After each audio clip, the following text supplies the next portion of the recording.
have an app in your business that no one's using, or maybe they're all working around it instead of in it? Sounds like it's time for a change. I'm Brandy Lawson with Fire Effects, and this is the final video in our series of 4 on identifying and implementing change in your business. We're looking at change through our 4th simple machine of business, technology. Technology is capable of giving you cutting-edge magnification of force. The right technology can be the game changer.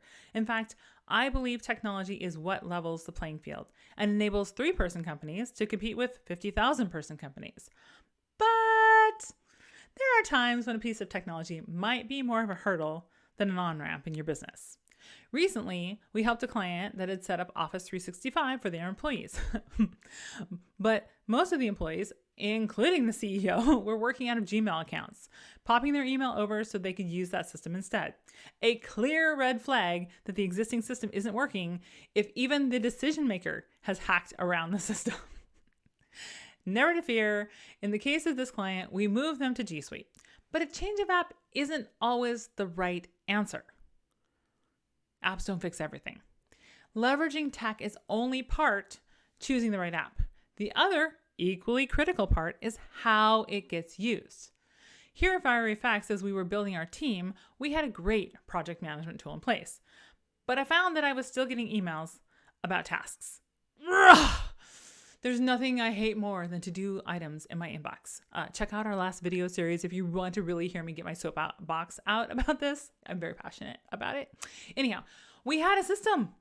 Why weren't we using it? Turns out, I had not clearly defined how we used our systems, nor had I guided the team and set expectations. Oops. So I worked with my project manager to clearly define where and how information was communicated to the team, and miraculously, I stopped getting emails about tasks. For us, all project information belongs in Asana, which is what we use for project management. If there's context around a request or an immediate communication that needs to happen, that can go in Slack. Neither of these items ever belongs in email. Woohoo! So, what to do now for you? Review your technology and how it's being used in your business. Identify anywhere that people are using auxiliary systems or working outside of the app, as those are places that could benefit from a review of the app and how it's being used. Spoiler alert, how it's being used is usually the problem. When your technology is being fully utilized, your company can be magnifying time, effort, and impact, helping you make your mark on the world. If you missed any of the videos in this series on identifying and implementing change, be sure to go back and check them out. And if you need help with technology decisions or fully utilizing it in your business, connect with us at fireeffects.com.